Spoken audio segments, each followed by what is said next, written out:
Hi అండి.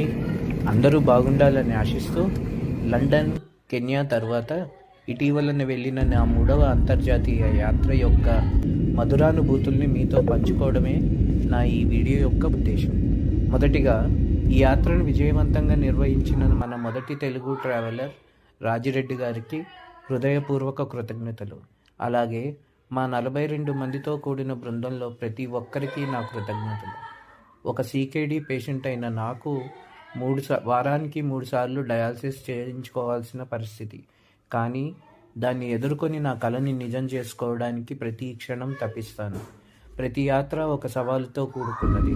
అలాంటి నాకు ఈ యాత్రలో ప్రతి క్షణం నాకు సాయపడిన రాజిరెడ్డి గారికి, మా బృందంలో ప్రతి ఒక్కరికి కృతజ్ఞతలు తెలుపుతూ ఈ వీడియోని ప్రారంభిస్తున్నాను.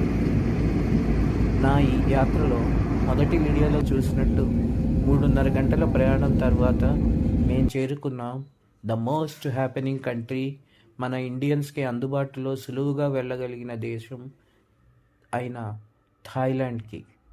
సువర్ణభూమి విమానాశ్రయంలో అడుగుపెట్టిన మాకు మా గైడ్ మిషెల్ స్వాగతం పలికిన తర్వాత మా 42 మందితో కూడిన బృందం బయలుదేరాము మా మొదటి గమ్యస్థానం అయిన పటాయాలోని టైగర్ పార్క్కి.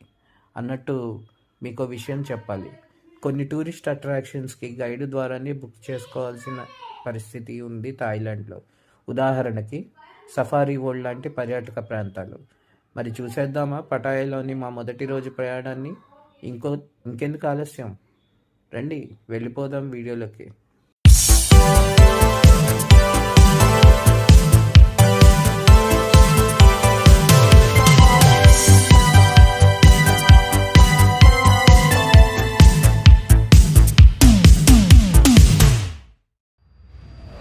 వీడియోలోకి వెళ్ళే ముందు దయచేసి నా వీడియోకి లైక్ చేసి సబ్స్క్రైబ్ చేయండి. ఏమన్నా సూచనలు ఉంటే కమెంట్ చేయాల్సిందిగా మనవి. బ్యాంకాక్ ఎయిర్పోర్ట్ నుండి 2 గంటల ప్రయాణం తర్వాత మేము చేరుకున్నాం పటాయాలోని టైగర్ పార్క్కి. ఈ పార్క్ ప్రతిరోజు 11 నుంచి సాయంత్రం 5 వరకు ఓపెన్ ఉంటుంది. ఇందులో టికెట్ ధరలు ఈ విధంగా ఉంటాయి. స్మాలెస్ట్ టైగర్ అంటే 3 నుండి 6 నెలల పులిపిల్ల, దీనికైతే 17 బాట్ టికెట్ ధర ఉంటుంది. ఆ తర్వాత స్మాల్ టైగర్ అంటే 6 నుండి 12 నెలల పులిపిల్ల, దీనితో ఫోటో దిగాలి అనుకుంటే 610 బాట్ ఖర్చు అవుతుంది. మీడియం టైగర్ అంటే 1 నుండి 3 సంవత్సరాల పులి, దీనికైతే 610 బాట్స్ ఖర్చు అవుతుంది. ఇక చివరికి బిగ్ టైగర్ అంటే 5 సంవత్సరాలు పైబడిన పులి, దీనికి 710 బాట్స్ ఖర్చు అవుతుంది. అంతేకాకుండా ఇక్కడ మనకి ఇంకొక అరుదైన టైగర్ కూడా ఉంది, అదే గోల్డెన్ టాబీ టైగర్. దీనికైతే 910 బాట్స్ టికెట్ ఖరీదు ఉంటుంది. ఈ గోల్డెన్ టాబీ ఒక రేర్ జెనెటిక్ మ్యూటేషన్ వల్ల పుట్టే బెంగాల్ టైగర్.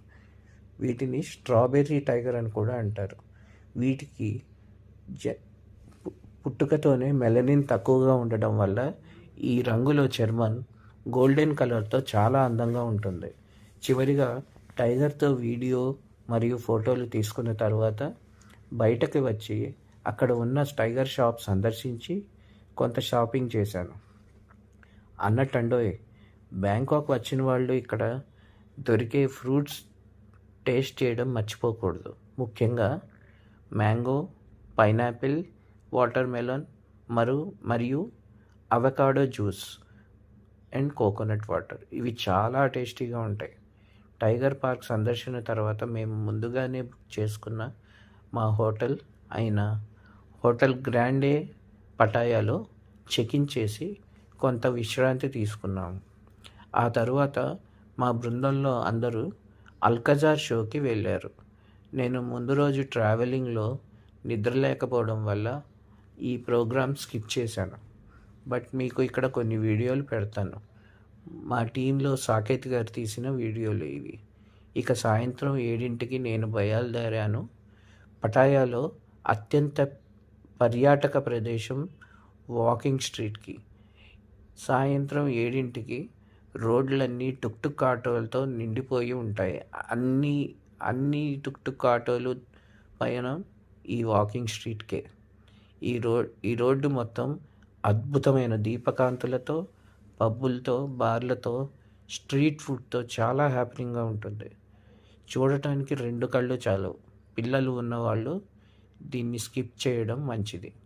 ఇక బ్యాంకాక్ వచ్చిన వాళ్ళు మిస్ కాకూడనిది థాయ్ మసాజ్. నేను అరోమాటిక్ థాయ్ మసాజ్ ట్రై చేశాను. చాలా రిలీఫ్ ఉంటుంది. దీనికి 550 బాట్లు ఖర్చు అయింది.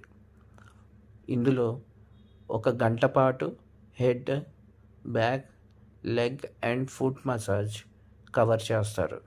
ఇక్కడ వాకింగ్ స్ట్రీట్లో థాయ్ ఫుడ్ చాలా చీప్గా దొరుకుతుంది. ఎవరైనా ట్రై చేయాలి అనుకుంటే ఇక్కడ ట్రై చేయవచ్చు.